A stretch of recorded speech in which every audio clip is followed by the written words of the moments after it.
Amis dans le Seigneur, que la grâce et la paix de Dieu soient avec vous tous. Nous sommes ici pour offrir à Dieu un culte spécial à l'occasion de ce jour qui marque la crucifixion de notre Seigneur Jésus-Christ. Nous vous souhaitons la bienvenue et bonne participation. Inclinons-nous pour la prière. Père Céleste, nous te remercions pour la grâce que tu nous as faite en Jésus-Christ.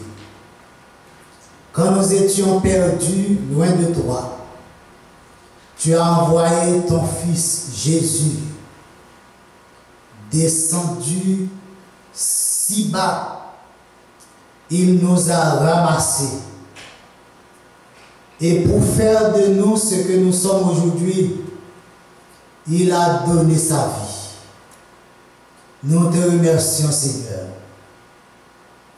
Dans l'esprit de reconnaissance à ce qu'il a enduré pour nous, nous sommes à tes saints pieds pour méditer, lire, méditer ce qu'il a enduré pour nous. Nous te prions de nous donner ton assistance et de nous bénir à travers tout ce qui va se passer dans le cadre de ce service. C'est la prière que nous t'adressons par Jésus-Christ, lui qui vit et qui règne au siècle des siècles. Amen. Maintenant, mes bien-aimés, je vous invite à suivre la passion de Christ du jardin de Gethsémani jusqu'au tombeau. Bonne audition et que le Seigneur vous bénisse.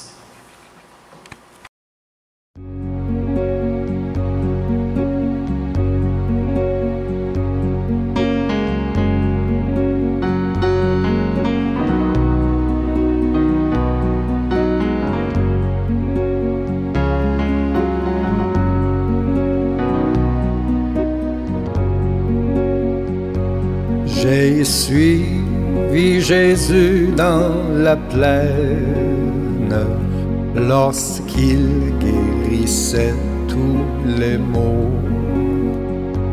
qu'il brisait du péché la chaîne et soulageait tous les fardeaux, qu'il m'est doux de suivre sa trace en tout lieu, en me dirigeant par sa grâce vers les cieux, vers les cieux.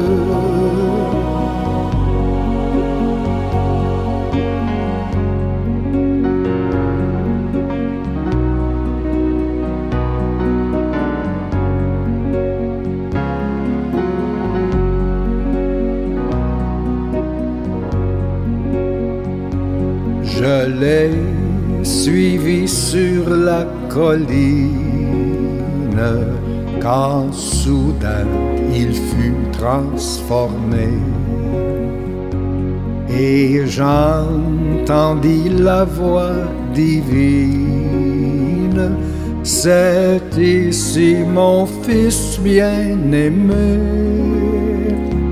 qu'il m'est doux de suivre sa trace en tout lieu,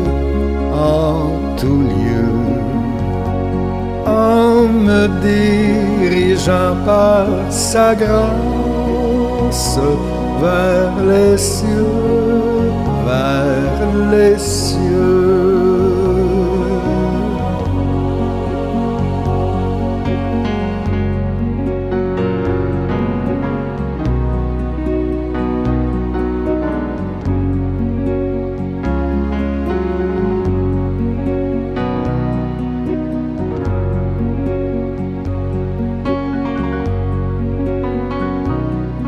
Je l'ai suivi jusqu'au calvaire, injurié par mille voix.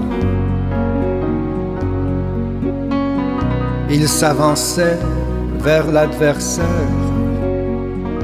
portant tout seul sa lourde croix.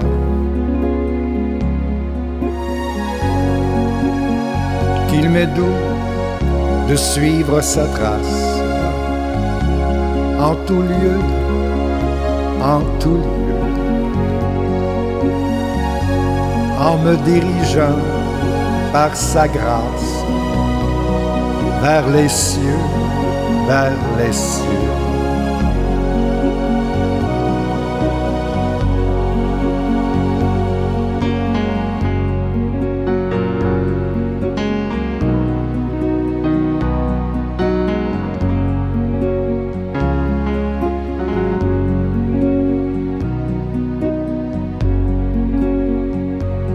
Je le suivrai toute ma vie, où qu'il aille en triomphateur,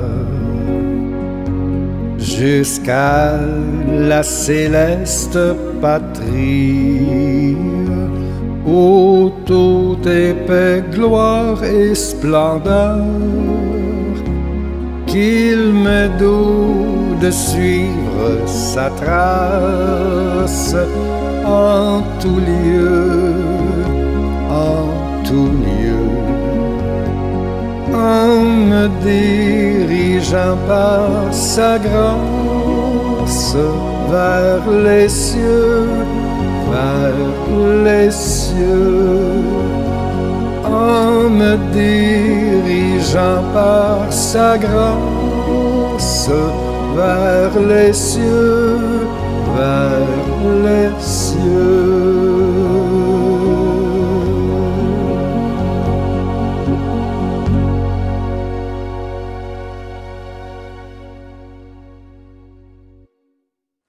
De Gethsémani au Sanhédrin, présidé par Anne, puis Caïphe, le souverain sacrificateur. Après avoir chanté les cantiques, ils se rendirent à la montagne des Oliviers. Alors Jésus leur dit, « Je serai pour vous tous cette nuit une occasion de chute. Car il est écrit, je frapperai le berger et les brebis du troupeau seront dispersées. Mais après que je serai ressuscité, je vous précéderai en Galilée. » Pierre, prenant la parole, lui dit, « Quand tu serais pour tous une occasion de chute, tu ne le seras jamais pour moi. » Jésus lui dit, « Je te le dis en vérité, cette nuit même, avant que le coq chante, tu me renieras 3 fois. » Pierre lui répondit, « Quand il me faudrait mourir avec toi, je ne te renierai pas. » Et tous les disciples dirent la même chose. Là-dessus, Jésus alla avec eux dans un lieu pour prier. Il prit avec lui Pierre et les 2 fils de Zébédée. Et il commença à éprouver de la tristesse et des angoisses.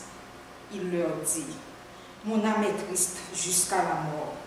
Restez ici et veillez avec moi. » Puis, ayant fait quelques pas en avant, il se jeta sur sa face et pria ainsi, « Mon Père, s'il est possible que cette coupe s'éloigne de moi, toutefois, non pas ce que je veux, mais ce que tu veux. » Et il vint vers les disciples, il trouva endormi.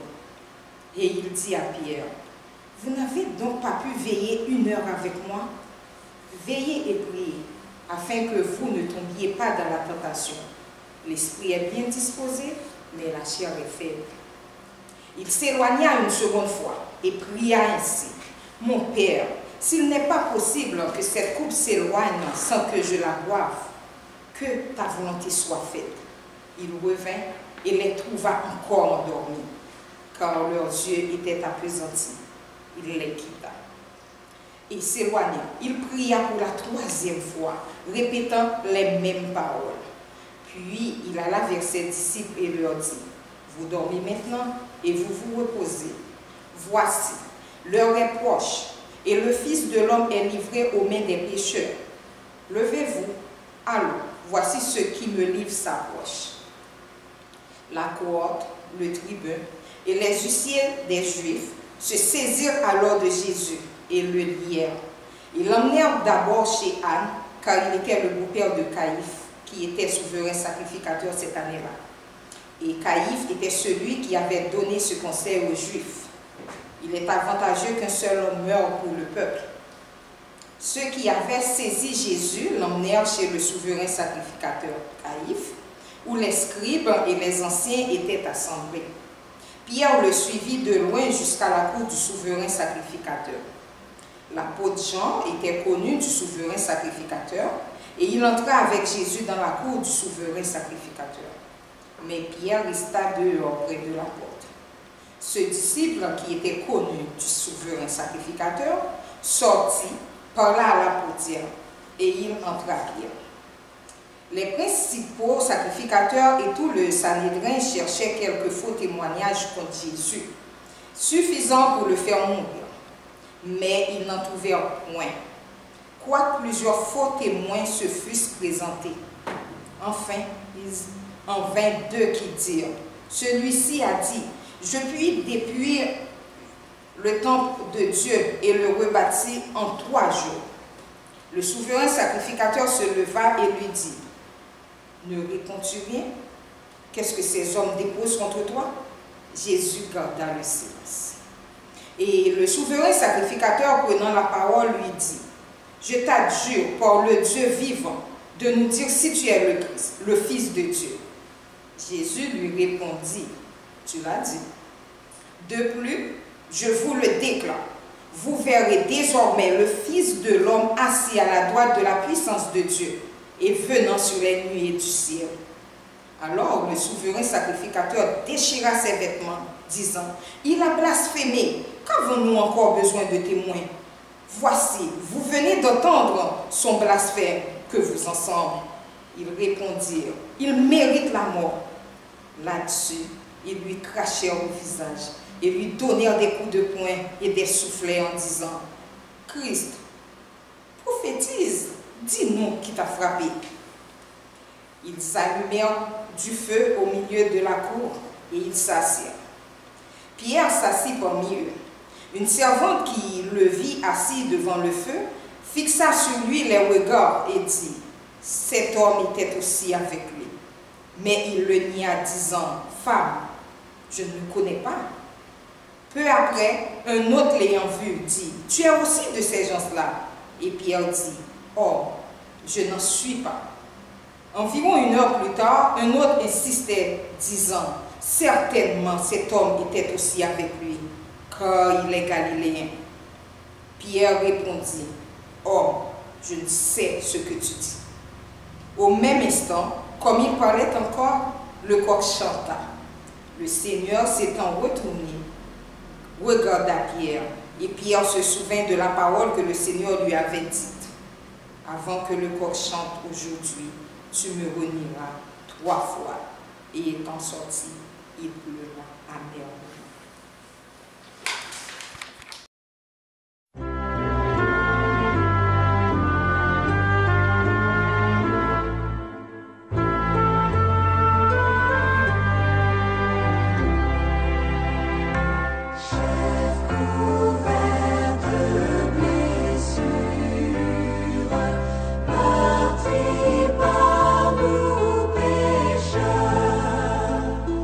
Chef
devant les tribunaux du souverain sacrificateur au gouverneur Pilate et Hérode. Ils conduisirent Jésus de chez Caïphe au prétoire. C'était le matin. Ils n'entrèrent point eux-mêmes dans le prétoire afin de ne pas se souiller et de pouvoir manger la Pâque. Pilate sortit donc pour aller à eux et il dit, « Quelle accusation portez-vous contre cet homme ?» Ils lui répondirent, « Si ce n'était pas un malfaiteur, nous ne te l'aurions pas livré. » Sur quoi Pilate leur dit, « Prenez-le vous-même et jugez-le selon votre loi. » Les Juifs lui dirent, « Il ne nous est pas permis de mettre personne à mort. » C'était afin que s'accomplît la parole que Jésus avait dite lorsqu'il indiqua de quelle mort il devrait mourir. Ils se mirent à l'accuser, disant, « Nous avons trouvé cet homme excitant notre nation à la révolte, empêchant de payer le tribut à César, et se disant lui-même, Christ, roi. » Pilate rentra dans le prétoire, appela Jésus et lui dit, « Es-tu le roi des Juifs ?» Jésus répondit, « Est-ce de toi-même que tu dis cela? Ou d'autres te l'ont-ils dit de moi? » Pilate répondit, « Moi, suis-je juif? Ta nation et les principaux sacrificateurs t'ont livré à moi. Qu'as-tu fait? » « Mon royaume n'est pas de ce monde, » répondit Jésus. « Si mon royaume était de ce monde, mes serviteurs auraient combattu pour moi afin que je ne fusse pas livré aux Juifs. Mais maintenant, mon royaume n'est point d'ici-bas. » Pilate lui dit, « Tu es donc roi? » Jésus répondit, « Tu le dis, je suis roi. Je suis né, je suis venu dans le monde pour rendre témoignage à la vérité. Quiconque est de la vérité, écoute ma voix. » Pilate lui dit, « Qu'est-ce que la vérité? » Après avoir dit cela, il sortit de nouveau pour aller vers les Juifs et il leur dit, « Je ne trouve aucun crime en lui. »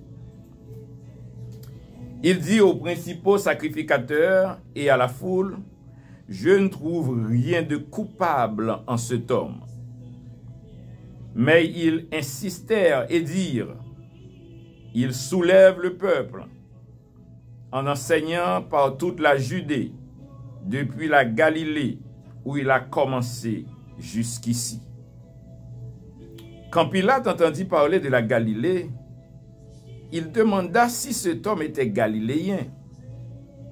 Et, ayant appris qu'il était de la juridiction d'Hérode, le renvoya à Hérode, qui se trouvait aussi à Jérusalem en ces jours-là. Lorsque Hérode vit Jésus, il en eut une grande joie, car depuis longtemps il désirait le voir, à cause de ce qu'il avait entendu dire de lui. Et il espérait qu'il le verrait faire quelques miracles. Il lui adressa beaucoup de questions, mais Jésus ne lui répondit rien. Les principaux sacrificateurs et les scribes étaient là et l'accusaient avec violence. Hérode, avec ses gardes, le traita avec mépris. Et après s'être moqué de lui et l'avoir revêtu d'un habit éclatant, il le renvoya à Pilate. Ce jour même, Pilate et Hérode devinrent amis, d'ennemis qu'ils étaient auparavant. À chaque fête, le gouverneur avait coutume de relâcher un prisonnier, celui que demandait la foule. Ils avaient alors un prisonnier fameux, nommé Barabbas. Comme ils étaient assemblés, Pilate leur dit, « Lequel voulez-vous que je relâche? » Barabbas ou Jésus qu'on appelle Christ, car ils savaient que c'était par envie qu'ils avaient livré Jésus. Pendant qu'il était assis sur le tribunal, sa femme lui fit dire qu'il n'y ait rien entre toi et ce juste. Car aujourd'hui, j'ai beaucoup souffert en songe à cause de lui. Les principaux sacrificateurs et les anciens persuadèrent à la foule de demander Barabbas et de faire périr Jésus. Le gouverneur, prenant la parole, leur dit: lequel des deux voulez-vous que je vous relâche? Ils répondirent: Barabbas. Pilate leur dit: que ferai-je donc de Jésus qu'on appelle Christ? Tous répondirent: qu'il soit crucifié. Le gouverneur dit: mais quel mal a-t-il fait? Et ils crièrent encore plus fort: qu'il soit crucifié. Pilate, voyant qu'il ne gagnait rien, mais que le tumulte augmentait, prit de l'eau, se lava les mains en présence de la foule et dit: je suis innocent du sang de ce juste. Cela vous regarde. Et tout le peuple répondit: que son sang retombe sur nous et sur nos enfants. Alors Pilate leur relâcha Barabbas. Et après avoir fait battre de verge Jésus, il le livra pour être crucifié. Les soldats du gouverneur conduisirent Jésus dans le prétoire et ils assemblèrent autour de lui toute la cohorte. Ils lui ôtèrent ses vêtements et le couvrirent de manteaux écarlates. Ils tressèrent une couronne d'épines qu'ils posèrent sur sa tête et ils lui mirent un roseau dans la main droite. Puis, s'agenouillant devant lui, ils le raillaient en disant: salut, roi des Juifs. Et ils crachaient contre lui, prenaient le roseau et le frappaient sur sa tête. Après s'être ainsi moqué de lui, ils lui ôtèrent le manteau, lui remirent ses vêtements et l'emmenèrent pour le crucifier. Merci.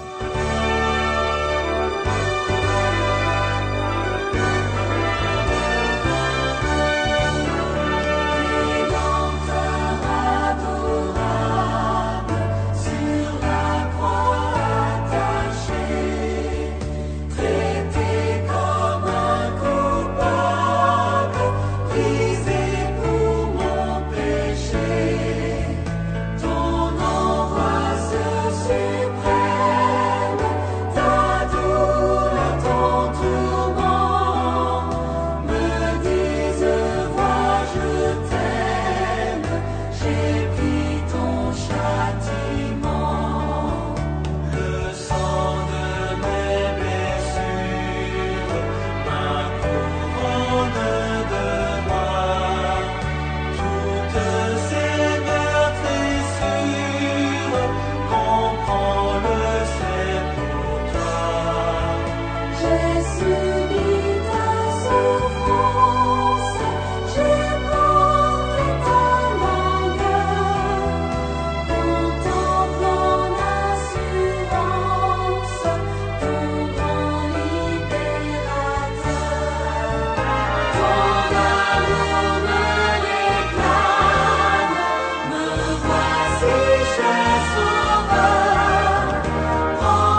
arrivé au lieu nommé Golgotha, ce qui signifie lieu du crâne. Ils le crucifièrent là. Après l'avoir crucifié, ils se partagent ses vêtements en tirant au sort afin que s'accomplisse ce qui a été annoncé par le prophète. Ils se sont partagés mes vêtements et ils ont tiré au sort ma tunique. Puis ils s'assirent et le gardèrent. Le peuple se tenait là et regardait.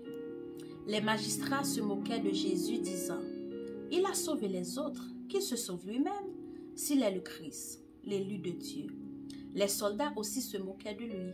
Ils disaient « Si tu es le roi des Juifs, sauve-toi toi-même. » Ils lui donnèrent à boire du vin mêlé de fiel, mais quand il l'eut goûté, il ne voulut pas la boire. Pour indiquer le sujet de sa condamnation, on écrivit au-dessus de sa tête « Celui-ci est Jésus, le roi des Juifs. » Jésus dit « Père, pardonne-leur, car ils ne savent pas ce qu'ils font. » Avec lui furent crucifiés 2 brigands, l'un à sa droite et l'autre à sa gauche.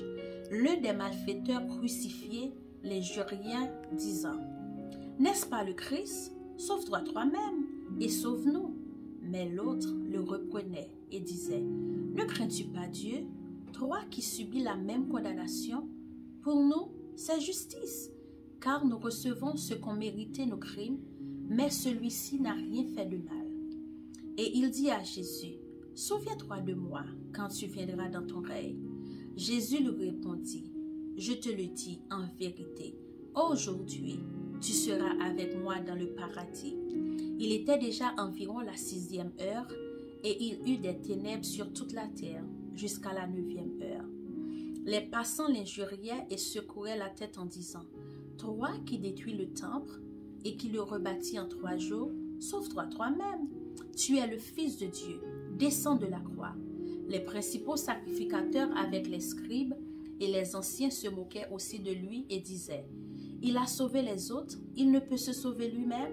S'il est le roi d'Israël qui descend de la croix et nous croirions en lui, il s'est confié en Dieu. Que Dieu le délivre maintenant s'il l'aime, car il a dit « Je suis le Fils de Dieu. » Après cela, Jésus, qui savait que tout était consommé, dit afin que l'écriture fût accomplie « J'ai soif. » Il y avait là un vase plein de vinaigre. Les soldats en remplirent une éponge et l'ayant fixée à une branche d'hysope, ils l'approchèrent de sa bouche. Près de la croix de Jésus se tenait sa mère et la sœur de sa mère, Marie, femme de Cléopas, et Marie de Magdala. Jésus, voyant sa mère auprès d'elle, le disciple qui l'aimait dit à sa mère, « Femme, voilà ton fils. » Puis il dit au disciple, « Voilà sa mère. » Et dès ce moment, le disciple l'a pris chez lui. À la 9e heure, Jésus s'écria d'une voix forte, « Eloi, Eloi, lama sabachthani » ce qui signifie « Mon Dieu, pourquoi m'as-tu abandonné ?»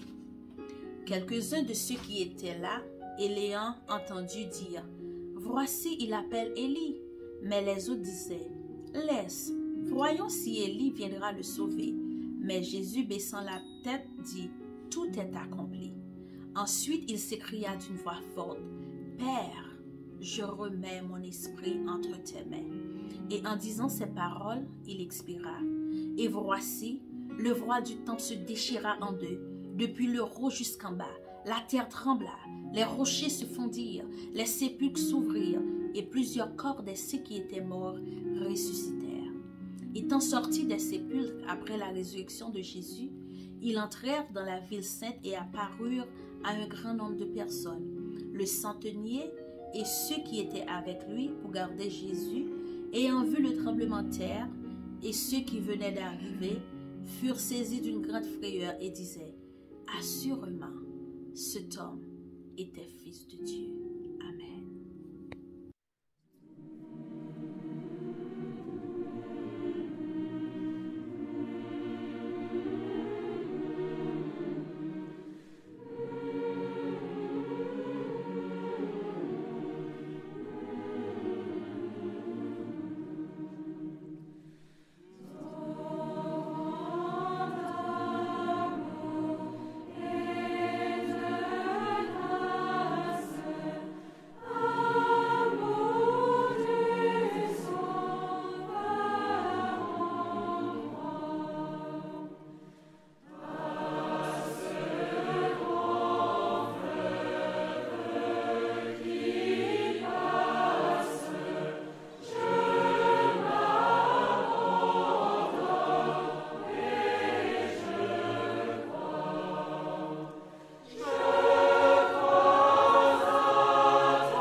calvaire à la tombe, de la tombe au sein de la terre, du sein de la terre au Père céleste.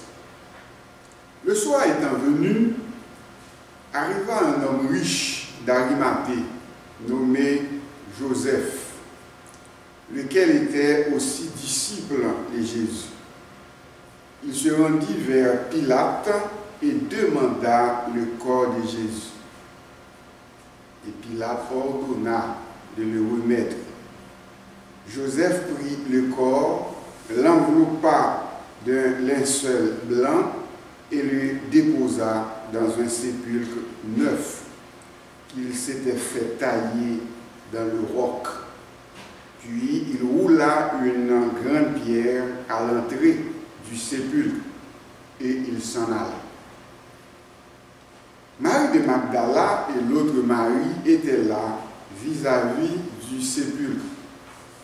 Le lendemain, qui était le jour après la préparation, les principaux sacrificateurs et les pharisiens allèrent ensemble auprès de Pilate et dirent: Seigneur, nous nous souvenons que cet imposteur a dit, quand il vivait encore, après 3 jours, je ressusciterai. Ordonne donc que le sépulcre soit gardé jusqu'au 3e jour, afin que les disciples ne viennent pas dérober le corps et dire au peuple, il est ressuscité des morts. Cette dernière imposture serait pire que la première.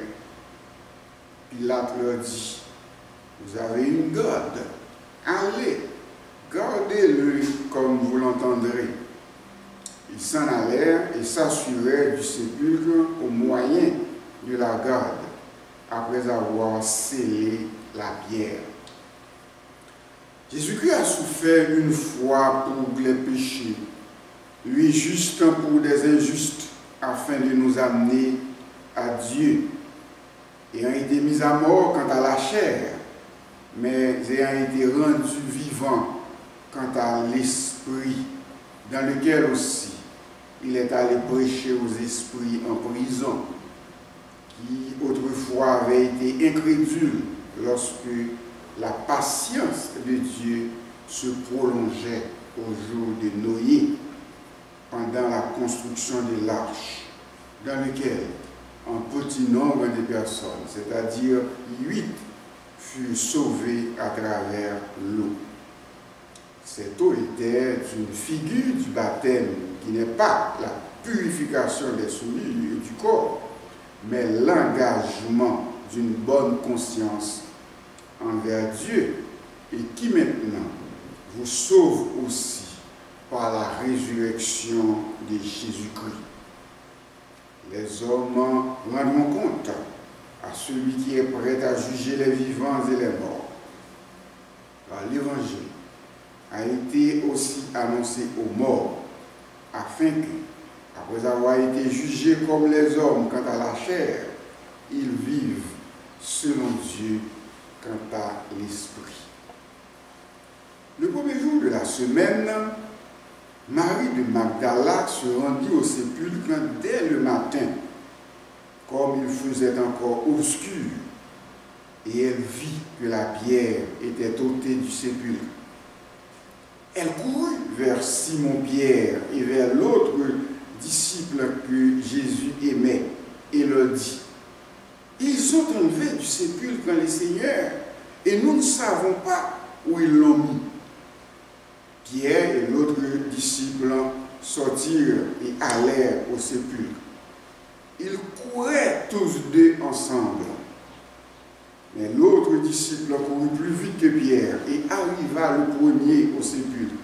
S'étant baissé, il vit les bandes qui étaient à terre. Cependant, il n'entra pas. Simon-Pierre, qui le suivait, arriva et entra dans le sépulcre.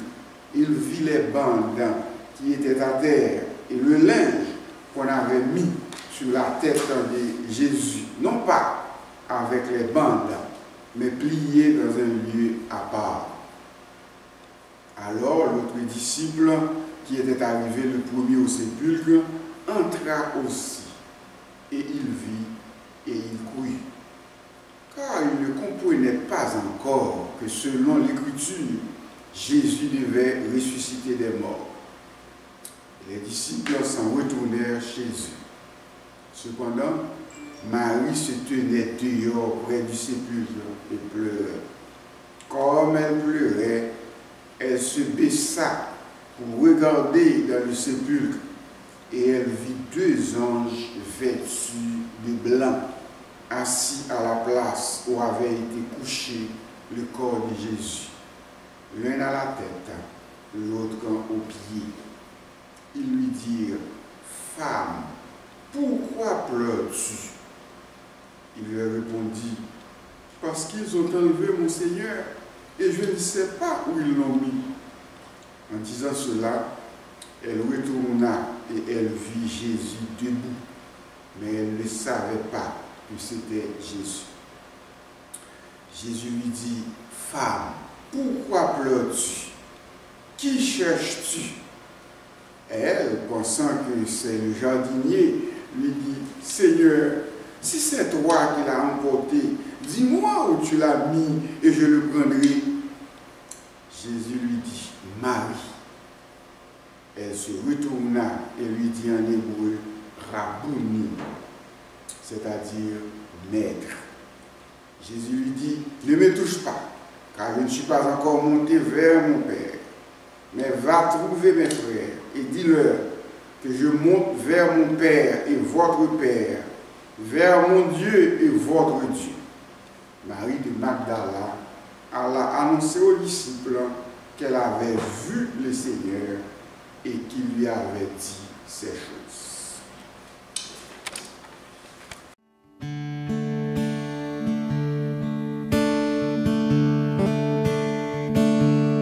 Quel sauveur merveilleux je possède, il s'est sacrifié pour moi, et sa vie innocente il cède pour mourir sur l'infâme. Il renonce à la gloire céleste pour le plan rédempteur de Dieu. L'apparence est la plus modeste. Oh, quel prix pour me rendre attaché à la croix pour moi, attaché à la croix pour moi. Il a pris mon péché, il m'a délivré, attaché à la croix.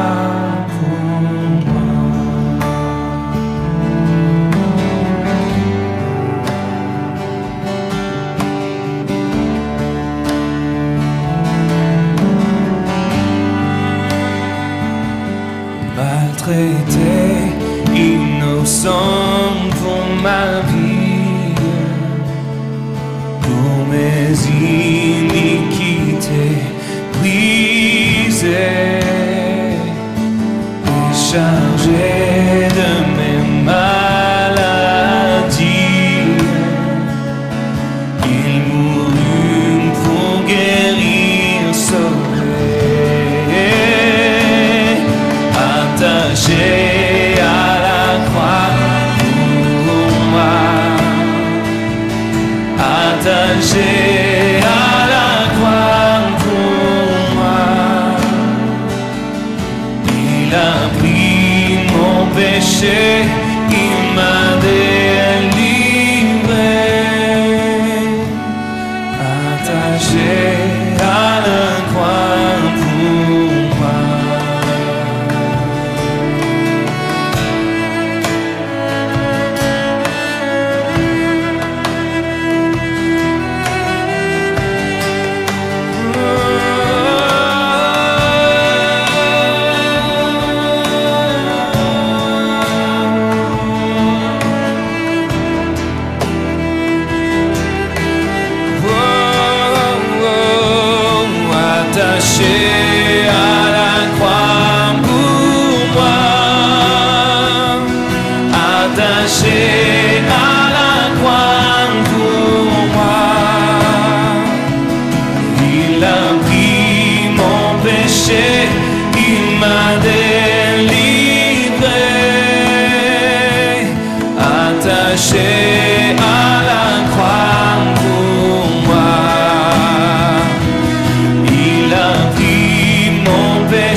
Après avoir écouté cette belle histoire lue par ces intervenants, que dites-vous? Que pensez-vous? D'aucuns diraient que c'est passionnant, d'autres tragique. Mais peu importe la façon dont vous décrivez cette histoire, c'est une histoire qui est bel et bien passée. Il s'agit de l'histoire de la mort de notre Seigneur et Sauveur Jésus-Christ. Lui qui n'a rien fait pour mériter tout cela. Au contraire, il a laissé son trône de roi. Il a laissé les anges pour venir prendre la forme de chacun de nous, pour comprendre la souffrance des hommes, pour participer à l'humanité. Il faisait du bien. Il a ressuscité des morts. Il a redonné la vue aux aveugles. Il a permis aux paralysés de marcher. Il a redonné la joie à des cœurs attristés. Et pourtant, il a été mis sur une croix au milieu des malfaiteurs pour être condamné. Il n'avait pas mérité de faire cela. Mais vous savez pourquoi il l'a fait? Il l'a fait par amour. Car il est écrit, car Dieu a tant aimé le monde qu'il a donné son Fils unique, afin que quiconque croit en lui ne périsse point, mais qu'il ait la vie éternelle. Et quelque part d'autre, il est écrit, Dieu a prouvé son amour envers nous, en ce que, lorsque nous étions encore des pécheurs, Christ est mort pour nous.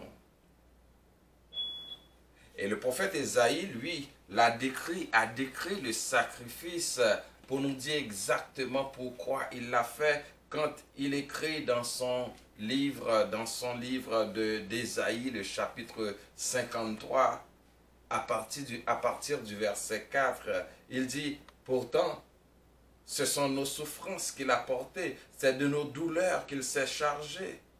Et nous l'avons considéré comme puni, frappé de Dieu, ou certains diraient frappé par Dieu, et humilié. Mais lui, il était blessé à cause de nos souffrances, brisé à cause de nos fautes. La punition qui nous donne la paix est tombée sur lui, et c'est par ses meurtrissures que nous sommes guéris. Nous qui étions comme des brebis égarées, chacun suivait sa propre voie. Et l'Éternel a fait retomber sur lui nos fautes, le faute de tous, mes fautes, tes fautes. Il a été maltraité. Il s'est humilié et n'a point ouvert la bouche, pareil à un agneau qu'on mène à l'abattoir, à une brebis muette devant ceux qui l'attendent. Il n'a point ouvert la bouche. Il a été enlevé sous la contrainte et sous le jugement. Et dans sa génération, qui s'est inquiété de son sort.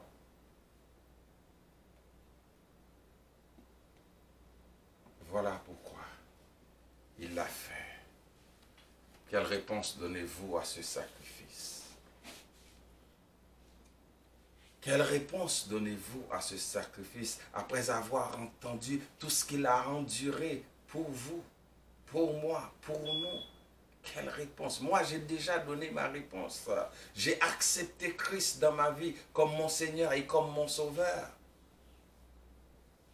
Et tant d'autres l'ont fait, considérant que c'est pour eux que Christ est mort, considérant que c'est pour moi Christ est mort. Mais toi qui me regardes, mes amis, mon ami en ce moment, toi qui viens d'écouter cette histoire tragique. Je me rappelle la fois où j'ai entendu cette histoire, j'avais 9 ans. Et la réponse que j'ai donnée, je me rappelle avoir couru pour accepter le Seigneur comme mon sauveur. J'avais seulement 9 ans. Aujourd'hui, toi qui peut-être pour la première fois viens d'écouter cette histoire, ou toi qui l'as déjà entendu et qui n'as jamais donné une réponse, peut-être tu te demandes quelle réponse pourrais-je donner. Oui, c'est une histoire, ça pourrait arriver à tout le monde, mais ce n'est pas la même affaire. Christ est mort pour moi, Christ est mort pour toi, car Dieu a tant aimé le monde, afin que quiconque croit en lui, donc la réponse est de croire en lui, c'est d'accepter ce sacrifice pour toi, pour l'humanité, pour que tu puisses avoir la vie éternelle. Mais ce choix, c'est aujourd'hui que tu dois le faire, pas demain, car il est écrit, aujourd'hui c'est le jour du salut, aujourd'hui c'est le temps favorable. Si vous entendez sa voix, n'endurcissez pas votre cœur. Et le Seigneur de dire, voici je suis à la porte et je frappe. Si quelqu'un entend ma voix et ouvre la porte, j'entrerai chez lui, je souperai avec lui et lui avec moi. Entends-tu le toc-toc du Seigneur à la porte de ton cœur? Qui te dit, j'aimerais ça entrer et passer du temps avec toi. Le Seigneur ne veut pas juste passer du temps avec toi, mais il veut demeurer avec toi. Il veut te donner la vie. Il veut te donner le salut. Il veut te donner la joie. Il veut te donner la paix. Il veut te donner la guérison. Il veut tout te donner. Seulement, c'est d'accepter de lui ouvrir la porte de ton cœur afin qu'il puisse faire de ton cœur sa demeure.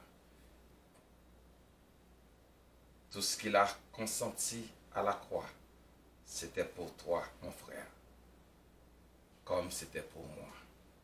Moi, j'ai donné ma réponse. Et tous les intervenants qui ont lu cette lecture, ils ont donné leur réponse en acceptant Christ comme leur Seigneur et Sauveur. Et aujourd'hui, nous pouvons tous chanter « Quelle assurance, je suis sauvé ! Quel avant-goût du ciel nous est donné !»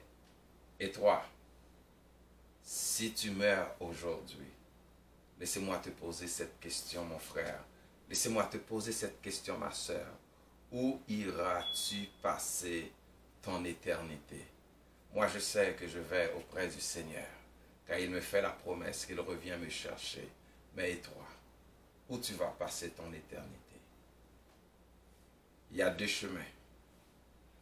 Il y a un chemin large qui conduit vers la perdition, mais il y a un chemin étroit qui conduit à la vie. Il y a 2 portes. Il y a la porte large qui conduit vers la perdition. Il y a la porte étroite qui conduit vers la vie. Tu as toujours le choix. Mais je te conseille de faire le choix judicieux, c'est-à-dire le choix de la vie, en acceptant Christ comme votre Seigneur et comme votre Sauveur. Veux-tu donner une réponse, mon frère? Veux-tu donner une réponse, ma sœur? Alors, la question est lancée, c'est à toi de répondre. Qu'il en soit ainsi. Que le Seigneur nous bénisse tous.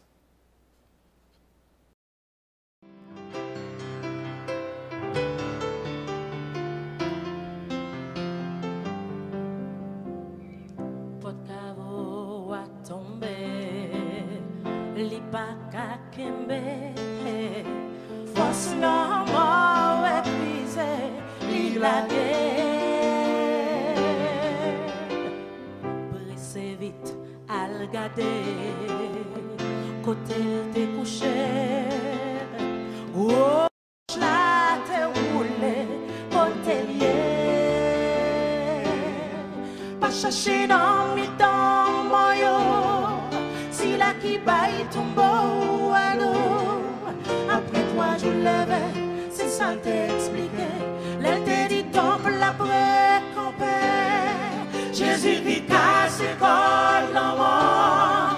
N'importe côté on me dit ça fort. Il était mort, il levait, première fois ça arrivait.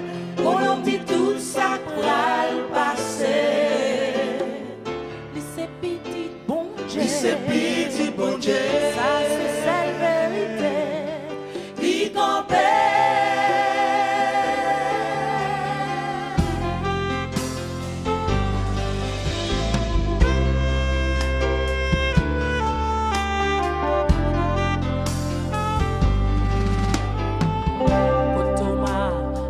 Avancer, ou mettre regarder, mes côtés yo presse, vite toucher.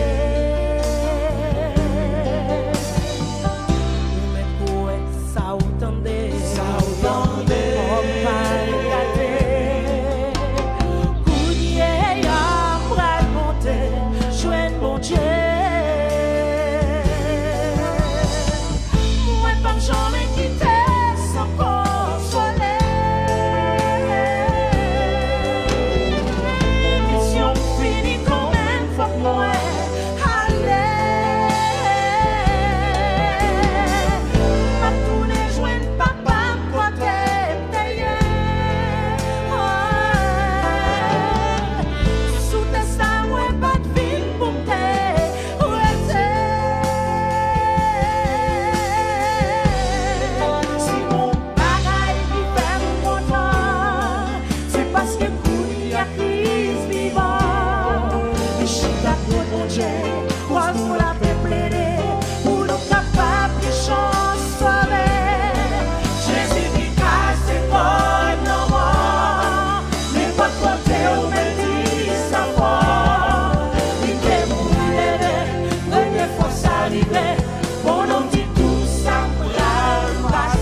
Nous sommes arrivés au thème de notre culte dénommé Liturgie de la Passion de Christ.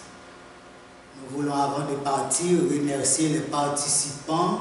D'abord, nous remercions la sœur Islande Gabrielle Pierre-Louis pour la première lecture, le pasteur Jean-Michel Bélizer pour la deuxième lecture, la sœur Séphora Baptiste César pour la troisième lecture et le pasteur Jean-Wilner Paul pour la 4e lecture. Nous remercions aussi le pasteur Jean-David Pierre-Louis qui nous a fait une synthèse à travers une courte méditation de la parole de Dieu. Merci à chacun de vous qui était avec nous pour suivre Jésus-Christ depuis Gethsémane jusqu'au Calvaire. Nous vous donnons rendez-vous pour l'année prochaine à la même heure. Prions le Seigneur. Père du ciel, nous bénissons ton nom pour ce grand privilège de participer à ce culte. Nous avons pu découvrir les atrocités qu'a enduré notre Seigneur Jésus-Christ pour nous. Nous te prions, Seigneur, de nous combler de l'amour, du désir de marcher avec toi. Retiens-nous attachés à toi comme le sarment qui s'attache au cèdre. Sois avec nous, nous te prions par Jésus-Christ, auquel soit la gloire et l'honneur dès avant tous les temps, maintenant et pendant tous les siècles des siècles. Amen. Et que la grâce de notre Seigneur et Sauveur Jésus-Christ, l'amour du Dieu le Père et la douce communion du Saint-Esprit restent avec nous dès maintenant et au siècle des siècles. Amen.